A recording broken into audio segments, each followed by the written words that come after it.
Good evening, ladies and gentlemen. Welcome to Pretending to be on Television, Home Edition with Glen Tickle. This is, of course, the version of my show I do at my house when we have guests who are willing to come on the show but unable to make it to Pennsylvania on a Sunday night. With us tonight is the host of PRI's Sound of Young America, which is actually no longer called that. That's why he's on the show tonight to talk to us. You may also know him as the bailiff from the Judge John Hodgman podcast or the co-host of Jordan Jesse Go. Ladies and gentlemen, I give you Mr. Jesse Thorn. Jesse, thanks for doing the show. Thank you for having me. Absolutely. So, I think a lot of people know you as the host of the Sound of Young America. I think what you may have meant to say is a lot of people know you as the Sound of Young America relative to how other people know you, which is right. As a person they don't know. Just out of the percentage of people who know you, I think those that know you of host of Sound of Young America. Dozens of people who know you, Jesse. I've been doing the Sound of Young America, which is my public radio show, since I was in college. And the name has always been a problem. It's a name that we picked when we were 19 years old. See, where I was in college, I had a radio show, similar time slot, and we called it the Super Terrific Happy Fun Time Radio Show. I can only imagine being saddled with that name for 10 years. Yeah, I mean, decisions, if you just think of, like, decisions that you made when you were 19, I mean, if I still had the haircut I had when I was 19, if I still wore the clothes that I wore when I was 19.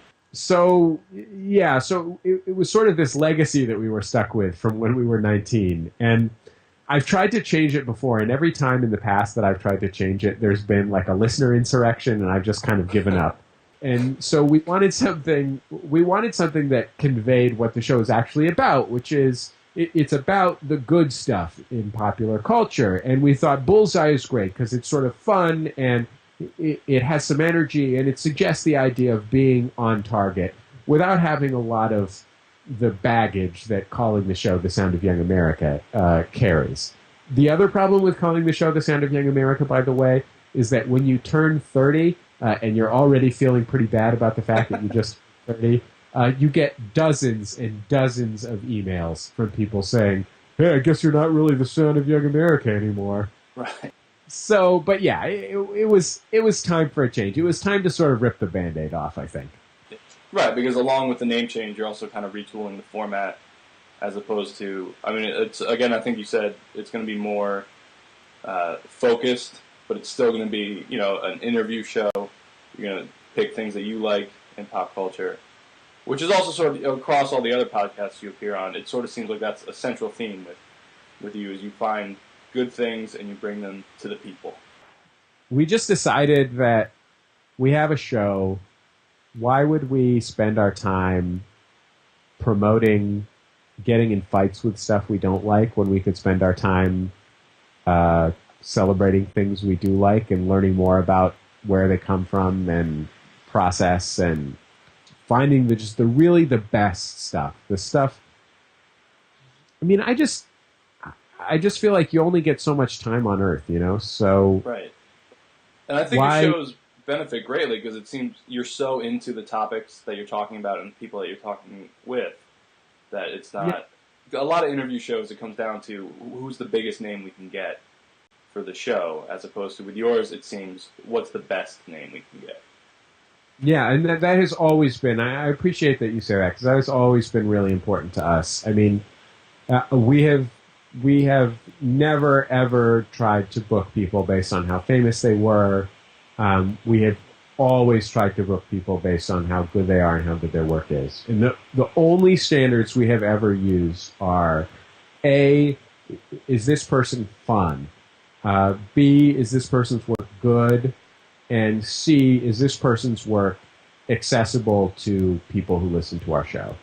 So as long as you have a book out or a CD that people can listen to or a show on TV or a show that you pretend is on TV. Yeah, I mean, as long as you're doing something like that, you can come be on Bullseye. I have to get used to saying. Along with Maximum Fun being a website, you do Max FunCon every year, which is I haven't ever had a chance to attend, and I've heard you sort of explain it a few times. But for people who might not be familiar with it, you want to give us a quick rundown? Sort of like it's a weekend. Mm-hmm. Also, yes, it's a weekend in Southern California, and it's sort of like a mix. It's in a sort of former hunting lodge / summer camp, Okay. and it's a mix between a comedy festival and like a creativity retreat, like a writer's retreat.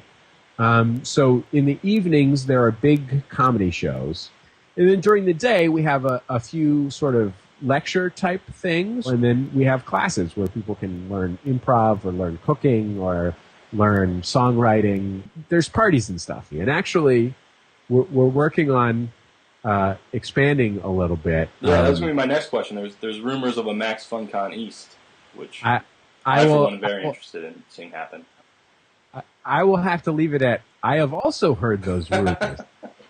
That you can confirm that there are rumors? I can confirm that there are rumors of a Max FunCon East, and I would recommend that if people want to hear official information, they should go to maxfuncon.com and sign up for the email list. And I will also say that they should especially do this if they are within driving distance of the Poconos. Oh, and right, everyone in the room watching this right now is that, so I'll make sure the link goes up after the interview. We'll make sure everybody gets the info. You also write for Put This On, which is your menswear blog. Yeah. I'm just about to leave to go shoot season 2 of our web video series as well. I've been sending links to Put This On to my writers from day one since we've been doing this show, because they always ask me what they're supposed to wear on the show, and I always tell them a suit, and it's never happened. So hopefully, if I send it to them enough times, it'll sink in, and one of them will show up in a bow tie one day. Well, you're dreaming the impossible dream. Right. All right, so Jesse Thorn, thanks so much for talking to us. I hope things go well with Bullseye. Oh, thanks so much. And people can get Bullseye just totally for free at MaximumFun.org or in their iTunes. Folks in your area might hear it on New Jersey Network or WHYY in Philadelphia. Well, thank you so much for having me on the show, Glenn. Absolutely. Thanks for talking to us.